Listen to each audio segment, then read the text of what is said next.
أهلا وسهلا بكم معانا في قناة كودينج بايبل. في الفيديو ده هنتكلم مع بعض عن الفورم أري. شفنا لحد الآن إزاي نعمل فورم جروب بسيطة، إزاي نعمل فورم جروب جواها فورم جروب. النهاردة هنشوف إزاي نعمل فورم جروب جواها فورم أري، والفيديو اللي جاي إن شاء الله هعلمك طريقة بيها تقدر تعمل أي فورم جروب معقدة. يعني مثلا هوريك مثال تعمل فيه فورم جروب جواها فورم جروب جواها فورم أري اللي جواها فورم جروبز. فتعال دلوقتي نشوف مع بعض المثال اللي قدامنا ده. افترض ان انت عندك مثلا في اليو اي بتاعك مطلوب منك انك تعمل فاتوره بالطريقه دي، هتحط فيها اسم العميل وايميل، يعني فاتوره بسيطه، وهيكون فيها البرودكت نيم، يعني ممكن تضيف برودكت او تشيل برودكت. تمام، فده معناه ان احنا هنحتاج فورم اري، لان انا مش عارف عندي كام برودكت في كل فاتوره. وافترض معايا ان ده الاوبجكت اللي في الاي بي اي اللي انا مفترض ابعته للاي بي اي، فالمفترض زي ما اتفقنا قبل كده ان احنا هنشوف الاي بي اي عايز ايه ونعمل الفورم جروبس بتاعتنا بناء عليه. طيب انا هنا عندي اول اتنين دول حاجات بسيطه جدا، مجرد فورم كنترولز عاديه جدا، مفيش مشكله، عملناهم اهم. طيب هعمل الجزء ده ازاي؟ دي اري، انا مفترض هعمل اري.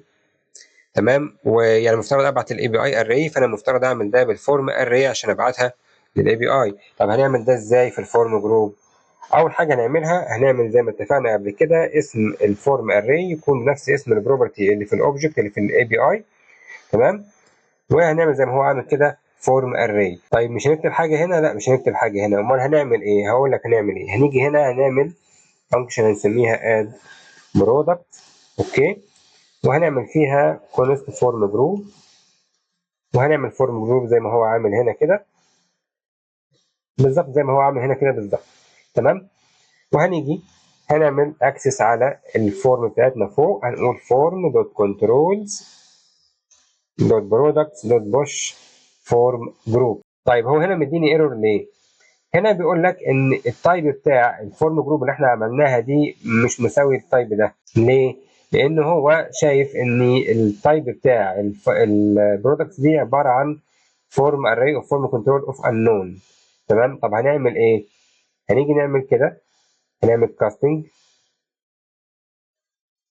هنيجي هنقول له as form array. تمام، وايرور راح، ولكن عشان ما احتاجش اعمل الكلام ده كل مره هعمل الاتي. نكتب هنا get، هنقول products form array. تمام، وهنيجي ناخد السطر ده كده وهنعمل هنا return ده كده بالظبط، وهنشيل دي خالص وهنكتب هنا products form array. تمام، طيب احنا كده يعتبر جهزنا الفانكشن اللي احنا محتاجينها علشان نملأ الفورم اري. طيب دلوقتي عايزين بقى نربط الفورم اري بال HTML. هنعمل ايه بقى؟ هنيجي هنا بقى على HTML.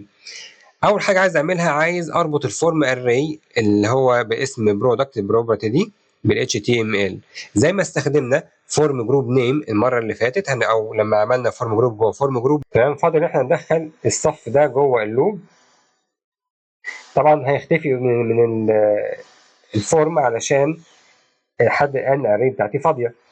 اوكي، طيب لحد الان كده تمام، مجهز اللوب. عايزين بقى نربط الفورم كنترولز اللي داخل الفورم اري تمام بالفورم اري. طب هنعمل ده ازاي؟ هنيجي هنا هنستخدم فورم جروب نيم تاني. الله، طب ازاي يعني؟ ما هو كده الفورم اري دي جواها فورم جروبس، فانا كده يعتبر رابط الفورم جروب الرئيسيه اوكي هنا بفورم جروب دايركتيف. اوكي، ومديله الاوبجكت مباشره بتاع الفورم جروب الرئيسيه. بعد كده ربطت الفورم جروب الرئيسيه بالفورم اري الداخليه، وعايز اربط بقى الفورم اري الداخليه بالفورم جروبس اللي جواها. تمام، طيب المره اللي فاتت او حتى هنا كنا بنكتب اسم الفورم جروب بس هنا، او مثلا انا هنا عندي فورم اري فليها اسم فكتبته. المره اللي فاتت كان عندي فورم جروب ليها اسم فكتبته. هنا بقى الفورم جروب نيم هيبقى ايه؟ الطبيعي جدا لما بتيجي تعمل اكسس على اي اري بتعمل اكسس بايه؟ بالاندكس. فالمنطق انه اسم الفورم جروب في الحاله دي هو الاندكس نفسه. فهنعمل ده ازاي؟ هنيجي هنا هنعمل let I equal index، وهتيجي هنا تحط الاي بس طبعا ما تنساش تحط الفورم جروب نيم ما بين القوسين بتوع البايندنج، علشان من غيرهم الاي دي كانها سترينج عاديه جدا. تمام كده؟ تمام. نيجي هنا نعمل الفورم كنترول نيم. اوكي، هنكتب اول حاجه كان اسمها البرودكت نيم. اوكي، برودكت نيم.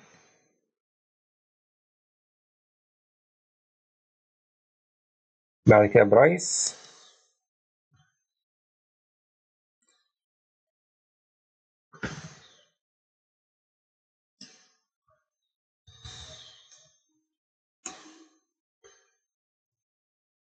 بعد كده كوانتيتي، بس دي هتبقى سمول. هنأجل التوتال دلوقتي، تمام؟ هنركز بس في دي الاول، بعد كده نشوف موضوع التوتال.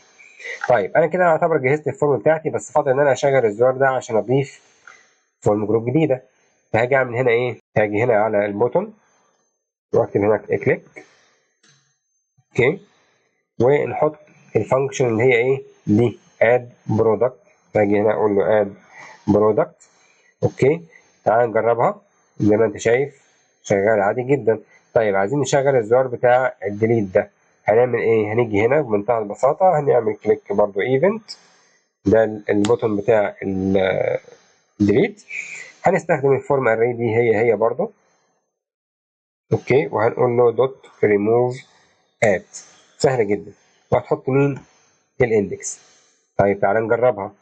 انا هنا بضيف اهو، وهعمل كده ايه اكس، فهتشيل عادي جدا. طيب عايزين بقى نجربها. تعالى بقى نكتب هنا ايه اي حاجه، نكتب اي حاجه هنا، نضيف كمان واحده هنا كمان، ونعمل سيف. طبعا نشوف الكلام ده في الكونسول عشان احنا مش بنبعت حاجه للاي بي اي لسه. زي ما انت شايف الفورم مليانه صح، ما عنديش فيها اي مشاكل. طيب فاضل عندنا ايه بقى؟ الجزء بتاع التوتال. هنعمل بقى فيه ايه التوتال ده؟ في اكتر من طريقه. في طريقه انك انت ممكن تعمل مثلا كده،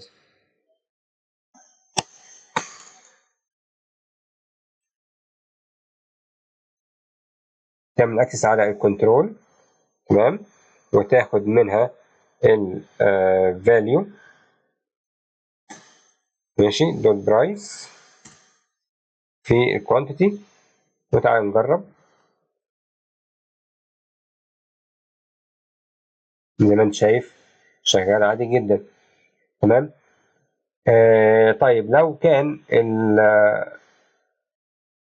الباك اند طالب منك انك تبعت التوتال بالمره، هفترض يعني جدلا ان ده ممكن يحصل.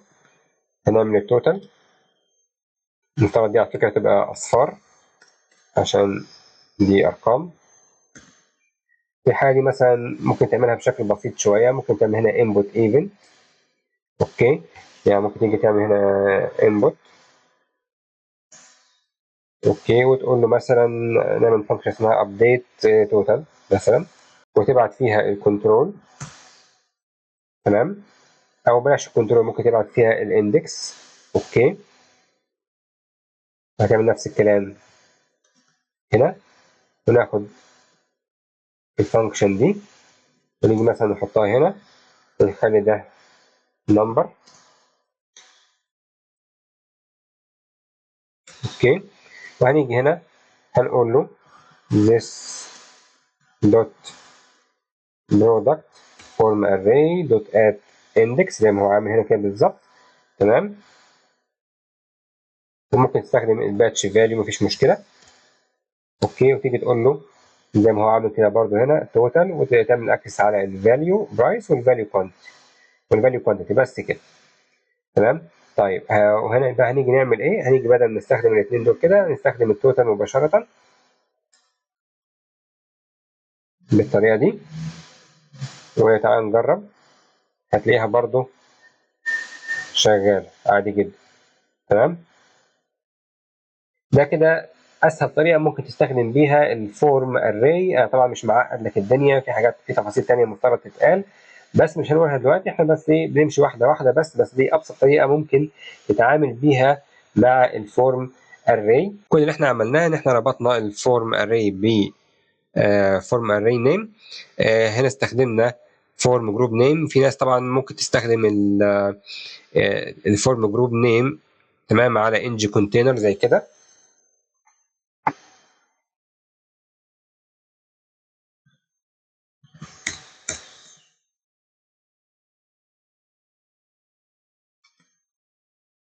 تمام، وبرده هتلاقيها شغاله عاديه جدا ما فيهاش اي مشاكل.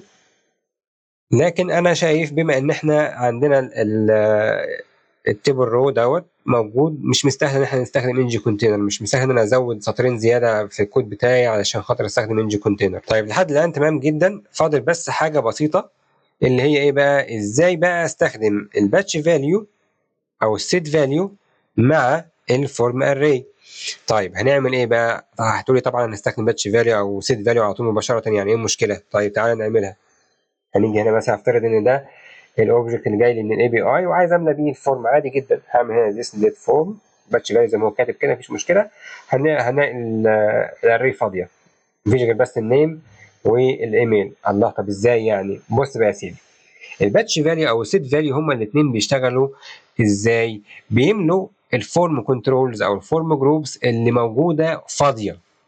فبالتالي لو الاري دي في الفورم جروب فاضيه، تمام، هنا زي ما هي كده فاضيه مش هيملى فيها حاجه. هو لما يلاقي، لو لقي 3 اماكن لدول، لو لقي الفورم اري جواها 3 فورم جروبس عشان يملى الاري، هيملاها عادي جدا.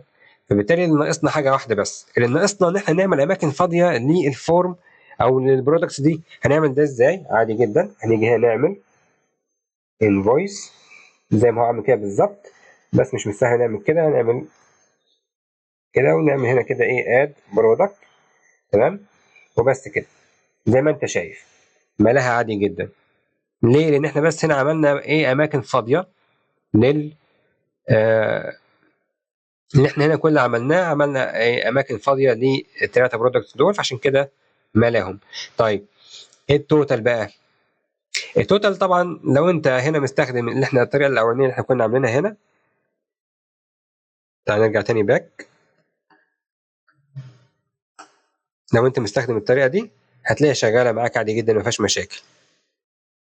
تمام. طيب لو بالتوتال هتستخدم بقى ايه الطريقه اللي هي الابديت توتال دي، فهتضطر ان انت بعد ما تعمل الباتش فاليو، فهنعمل مثلا this dot product array dot control dot for each. هنقفل القوسين، هنيجي هنا هنعمل this dot update total ai. تعال نجرب هنا، هتلاقيها برضو ايه شغاله. طيب في ملحوظه بقى اخيره، لو مثلا ما عملتش دي واستخدمت السيت فاليو، الكومبايلر هيعمل معايا ايه؟ ركز بقى معايا. هنيجي هنا هنكتب set value.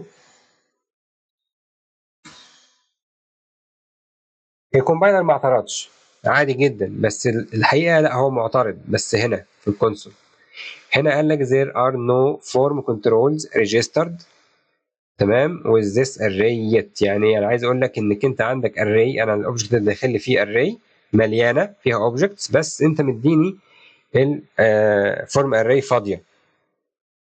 ده اللي هو عايز اقوله لك يعني. تمام كده احنا نكون خلصنا الفيديو بتاعنا، ولو عندك اي سؤال ابعت لنا ما تترددش، ولو عندك اي سؤال ممكن تساله لنا لايف برضه لما نطلع ان شاء الله اللايف الاسبوع ده او الاسبوع اللي بعده. وكمان احنا برضه عندنا جروب على الفيسبوك، لو انت حابب تخش تبعت لنا الاسئله بتاعتك عليه، او لو عندك مشكله قابلتها وعايزنا نساعدك في حلها ابعت لنا برضه على الجروب واحنا هنرد عليك. تمام، شكرا جزيلا للاستماع.